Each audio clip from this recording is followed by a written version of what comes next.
I am a teen female, the second of 7 kids, 4 girls and 3 boys. Our sleeping situation isn't ideal at the moment because we live in a 2-bedroom apartment. The girls share one room and the boys share the other, and our mom sleeps in the main area with the baby. I currently share a bed with my young grammar school-age sister because my preschool sister is a bedwetter. My mom and I are saving for bunk beds, but it's a while off yet. Recently, one of my friend's parents couldn't collect her after school, and since my place was the closest to school, she came over. We went into my room where my sisters were playing, and she noticed the 2 beds and asked where I slept. I told her I slept with my sister, and when she asked why, I told her. Well, anyway, she went home and told her parents, who reported my mom to Child Services, who visited us. They said each child needs a bed of their own, and they'll be coming back twice a month for checks and stuff until we do. My mom and I are now really stressed, and I've been missing school to take extra shifts, so the school phoned Family Services again, which just made things worse.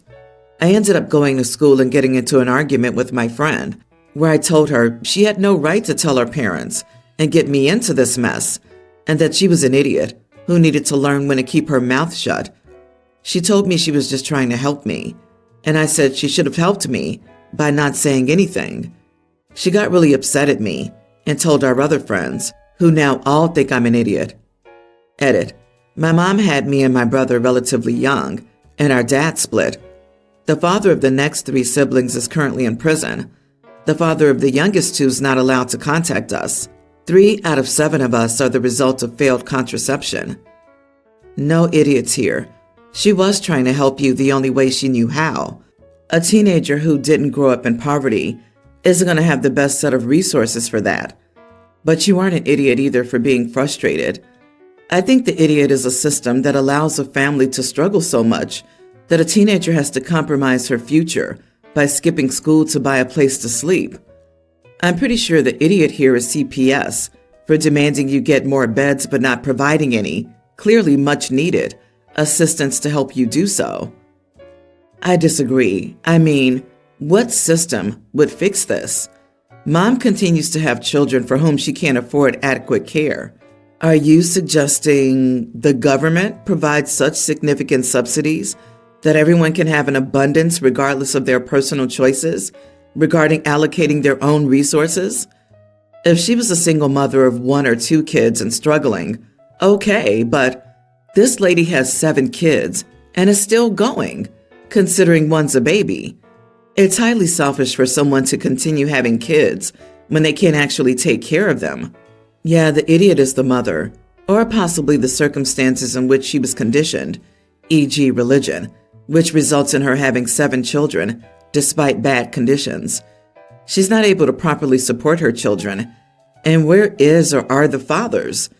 There's a lot of missing info here, but having kids is a choice, and either the mother's made bad decisions or those bad decisions were made for her. I'm pretty sure the idiot here is CPS for demanding they get more beds but not providing any. They don't do that.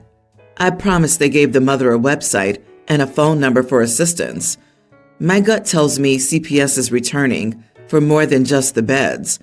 Reasons that OP either isn't aware of, hasn't mentioned, or finds normal. The mother needs birth control instead of pumping out kids with random men who bail.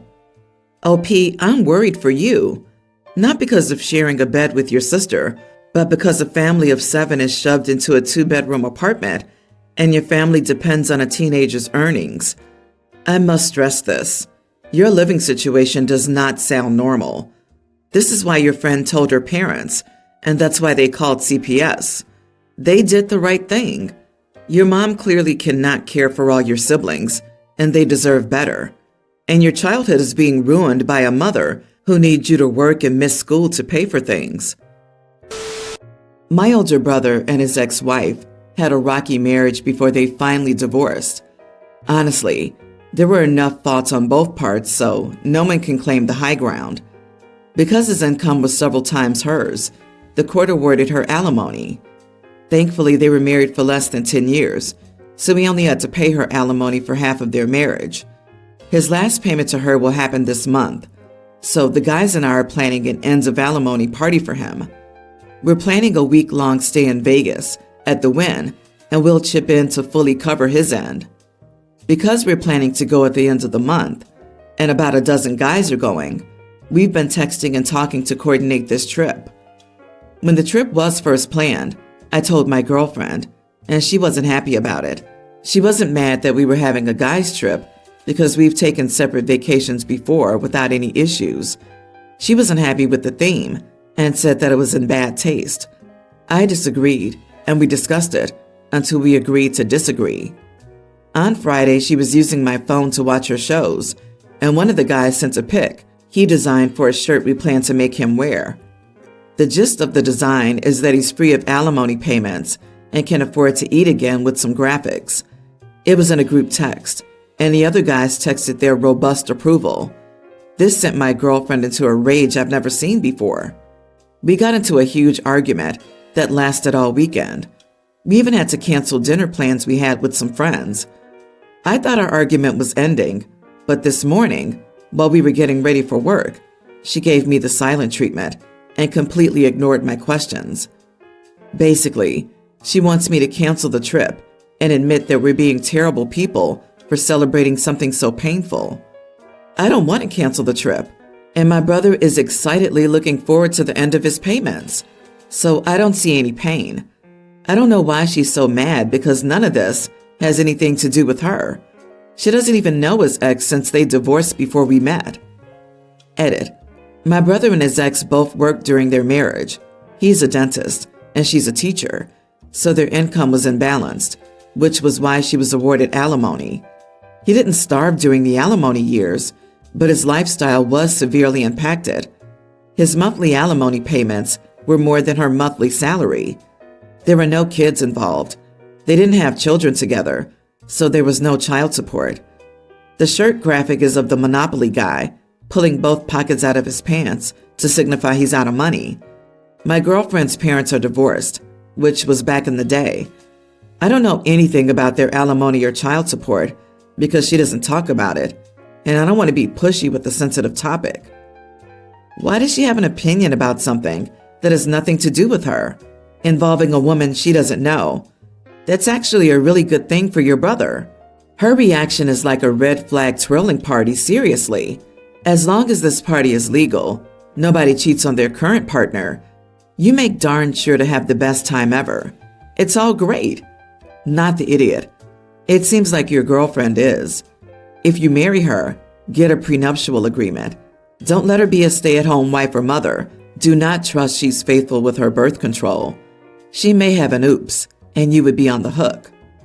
It seems like OP's girlfriend is projecting her mother's situation onto this other woman whom she's never met.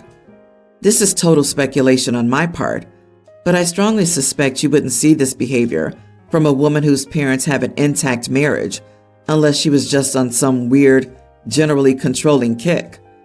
OP, before you go any further with her, investigate, sensitive or not, because this will affect you. I, 24 male, have always been the black sheep of the family. I'm more quiet and reserved than my siblings and wasn't as interested in sports as them. My youngest brother, 21 male, Sam, is a big athlete, and my parents' favoritism is blatant. He can do whatever he wants, blame me, and my parents would just believe him and punish me. For example, he took our dad's truck for a joyride and hit something, leaving a massive dent in the door. He blamed me and I was grounded, and my graduation party was canceled. While I was at college, the truth came out, and Sam got no punishment. Or when he ruined my mom's fabric scissors. I was out with a friend when it happened, but I still got grounded because Sam said I ruined them. I could go on, but it always boils down to Sam messing something up, blaming me, and I get punished. After graduating, I moved to the other side of the country for art school, and I never visited home. I only kept in contact with my other brother, Will, 23, and we have a good relationship. Recently, I got a new job that moved me closer to home, and I told Will about it. My mom then contacted me and said we should all get together to celebrate. I was hesitant, but my mom said we'd go to my favorite restaurant and they'd pay. Plus, it would be the first time seeing Will in person in 2 years, so I accepted. Sam still lives with our parents, and it was immediately apparent he hadn't changed much in the past 6 years. He's coasting off his track scholarship and doesn't seem to care much about anything. Anyways, on the dinner day, Sam starts complaining about the restaurant choice and saying he'd rather not go. After some back and forth between our parents and him, they asked if we could go somewhere else. I told them no. They can go somewhere else to cuddle their golden boy, but I came here for that restaurant, and I was going to enjoy the food I wanted. Sam called me pathetic and childish for not compromising. I saw red after that. I told him he was the pathetic one. He's a lazy SOB who can't take on an ounce of responsibility and couldn't last a week without our parents. My mom told me off, saying that I was being nasty about what was supposed to be a happy day. And I told her I hadn't felt happiness around the three of them since I was a kid. My dad called me a brat and demanded I apologize. I told him to screw off and that he doesn't have a shred of integrity after canceling my graduation party and never apologizing after he found out it was Sam. My mom tried to defend him, but Sam said I was just being an idiot because they weren't impressed enough I was a starving artist.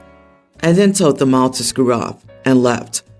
I called Will and stayed with him until my flight on Wednesday. He told me I was right and justified, but it was harsh of me to say all that.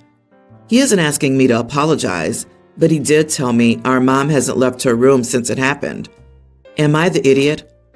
Not the idiot. Good for you for finally standing up to them. Maybe your mom's currently having an epiphany about how crappy they've been towards you. Nice, you got Will in your corner. A bit of reality never hurt anyone. They may need it to start seeing how the golden child really is. I really feel like they don't respect you at all compared to Sam. It's hard not to go off the handle for the summation of decades of unfair treatment.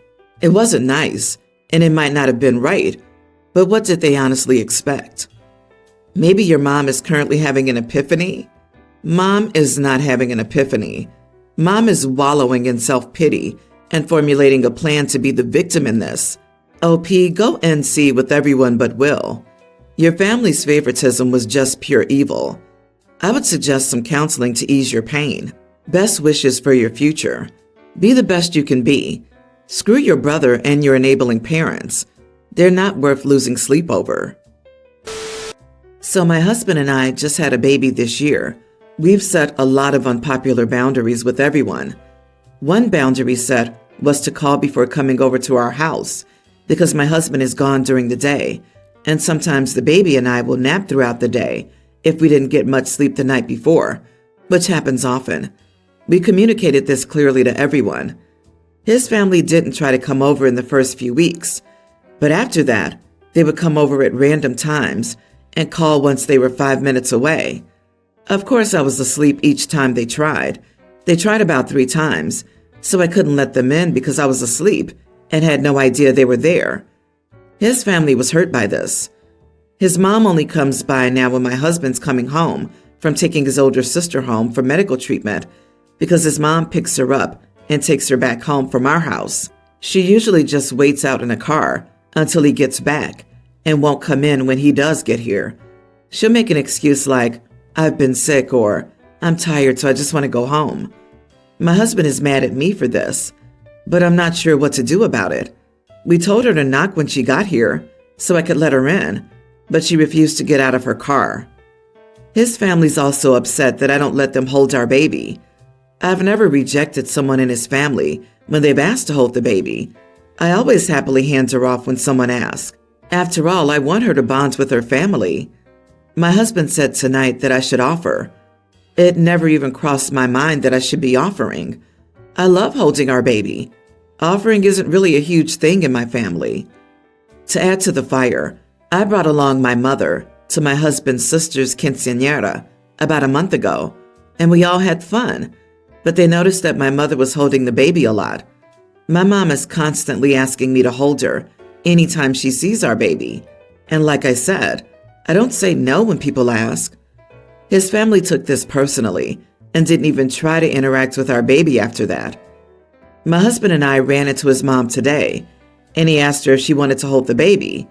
She rejected the offer, and she voiced that she felt unwelcome in our home and was upset about my mother holding the baby at the quinceañera when she didn't get to hold her at all, but she didn't even try to. My husband took her side, which hurt. All of these concerns were voiced to me all at once tonight, so I needed more context while they were happening. I don't want to have problems with him or his family. They've done a lot for me. Maybe I'm giving off a weird vibe somehow to them. I know I can be super socially awkward, but I feel like my actions with his family versus his have been virtually the same. I don't see how this could make them feel uncomfortable or unwelcome. What do they mean by offering? So every time his family's around, they want you to go up to each of them and say, "Hold my baby, please." Not the idiot. You have the right to set boundaries, and they need to respect them. Your husband is definitely the idiot here. Apparently, I'm supposed to ask, "Hey, would you like to hold her?" My husband's logic was that he does that with my family. I like holding my baby and don't need to hand her off constantly. No, you're not supposed to ask people to hold your baby. This is not only absurd, but also dangerous. Not everyone wants to hold a baby, and a lot of people have no idea how to hold or handle a baby. People get excited and act weird, and most people will say yes because you asked. I mean, no one wants to be rude to a new mom, and your husband needs to understand that. Lady, you're supposed to guess what your husband's family wants so you can delicately offer them what they want. Under any other circumstances, you'd find this funny, but you've just had a baby and understandably have very little extra energy for the level of telepathy your husband's family requires. He comes from this culture, so why not get him to run the telepathic interference? He can guess away at what his family is hinting at and proffer the baby at suitable intervals to appease his mother. You could even have an extra nap while all this hinting and guessing is going on. I love the way you laid this out. OP, your husband's family needs to get a grip. Calling before you show up at someone's doorstep is a common courtesy. Pouting because you, at first, didn't offer your mother-in-law the baby to hold. What, is the woman mute that she couldn't ask? And then refusing to hold the baby when offered is patently ridiculous. And this is your husband's family. He needs to straighten them out and defend you. Wow, you have my sympathies.